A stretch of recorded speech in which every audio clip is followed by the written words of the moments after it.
The Bible reads in verse number 19, "After a long time the Lord of those servants cometh, and reckoneth with them.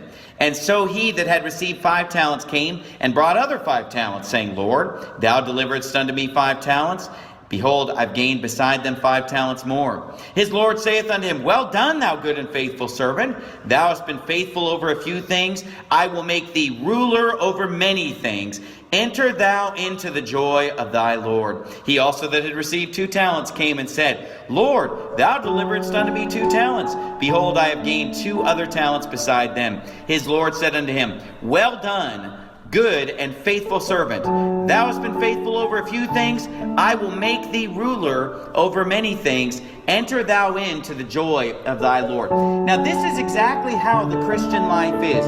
God has work that he wants to do. But God is not interested in making money. God owns the cattle on 1,000 hills and the wealth in every mine. God is not short on money. This is a parable, meaning it's an earthly story that has a heavenly meaning. It has a spiritual application. So the profit that's being made is not a financial profit for the Lord, but God wants his work to be done that people might be saved. Look at 1 Corinthians chapter 10, verse 33, because this word profit is used all over the New Testament in regard to spiritual work for God. Look at 1 Corinthians chapter 10, verse 33. It says, Even as I please all men in all things, not seeking mine own profit, but the profit of many, that they might be saved. All right, so the profit that the Apostle Paul was trying to work toward was not to make money. Our goal should be to seek the profit of other people that they might be saved. You see, the work of the Lord is a spiritual work to get people saved, to get people into heaven, and then to take people that are already saved and to baptize them, and then to take people that are baptized and to teach them to observe everything that Christ commanded in the Bible. That's the work that God has for us. And in this story, we have this man who's making an investment, and he's giving out 5 talents. He wants to get a return on that investment. Now, there are many things that God can invest in our lives, but he expects us to give him a good return. You see, God is up in heaven, and he's looking down at all of you here today, and all of the Christians that are all over the world, and all the various churches, and he wants to do something with you. He wants to use you to perform some great work for him. And he wants to give you the tools that you need to do that. He wants to give you the opportunities that you need to do that. He wants to give you the ability to do the work that he has for you. But first he has to figure out whether he can trust you.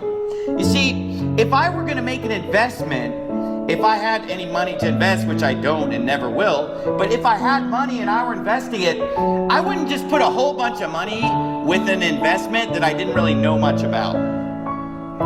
First, I might test that investment with just a small investment. So what God does is he looks at you, he looks at your potential, he looks at your ability, he looks at what you're doing, and then he makes an investment. He gives you some money, or he gives you an opportunity, or he gives you some talent. He gives you something, and then he's waiting to see what you do with it. And if you use it for his glory, if you're a good steward of it, if you get people saved, if you do a work for God, he sees that investment and he says, Well done, good and faithful servant. Because you've been faithful with the little bit that I gave you, now I'm going to make you ruler over many things.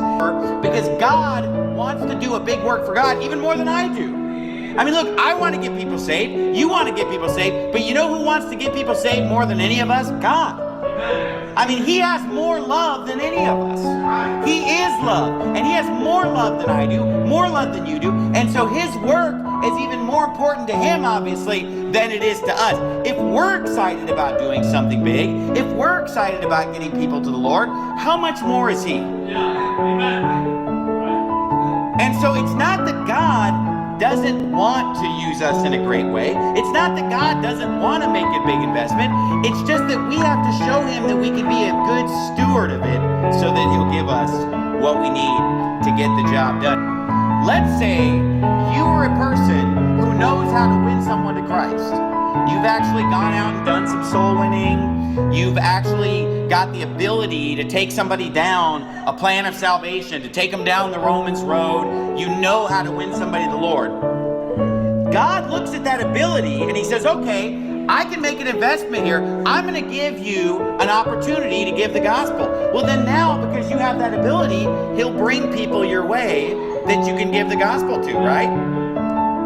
And then he's seeing what you do with that opportunity. You know, if you pass up that opportunity, if you skip that opportunity, and God keeps sending people your way that you're supposed to witness to, that you're supposed to give the gospel to, and you're not doing it, well, then he's going to stop making that investment. He's going to say, okay, well, I better send these people to somebody else who's actually going to get the job done, who's actually going to present the gospel, okay? Now, if you don't even know how to give the gospel to someone, why would God send people across your path to get saved when you don't even know how to do it? That's why you got to be prepared, and there's always a prepared place for a prepared person.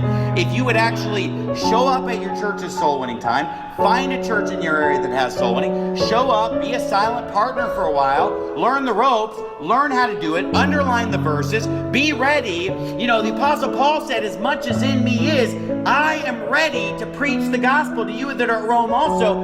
Look, before God can use you, you've got to get a little bit of ability to give somebody the gospel, right? And so you get the ability, then God says, okay, let me give you an opportunity.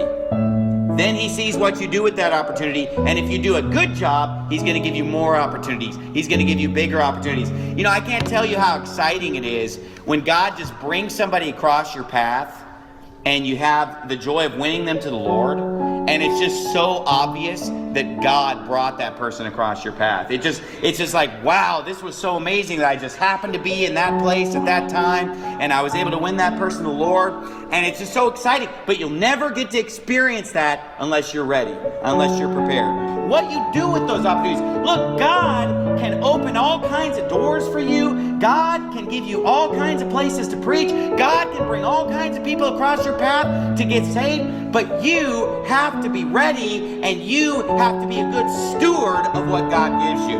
Look, if God gives you money, be a good steward of it. If he sees you wasting your money, buying cigarettes, buying beer, buying stupid things, just wasting it, flushing it down the toilet, gambling, buying lotto tickets, you know, God's not going to want to give you a lot more money. But if he sees you doing something good with it, then he might give you more. If he sees you doing something good with opportunity, he's going to give you more. If you're using your talent for the Lord, he's going to give you more ability, more talent. God is an investor, and he wants to invest in something that's going to pay off. God is omnipotent. God is all-powerful. The sky is the limit for what we can accomplish for God. I can do all things through Christ which strengtheneth me.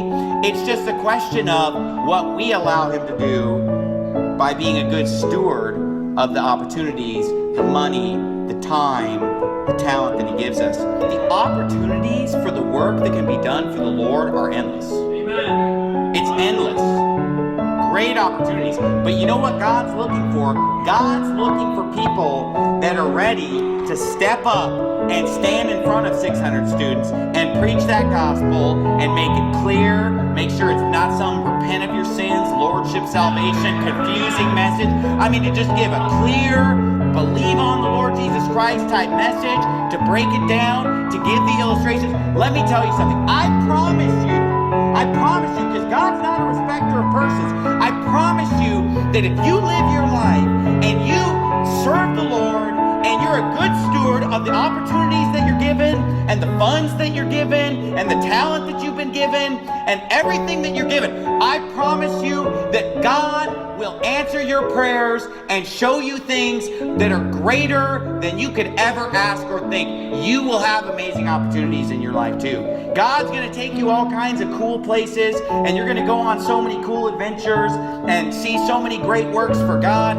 Why? Because God wants to do a great work, and he wants to use you to do it. He wants to use me to do it. And he has unlimited funds for Bibles, flash drives, and whatever's needed. He said, I can make it abound so that you can abound unto every good work, and you can do everything that God's called you to do. Amen.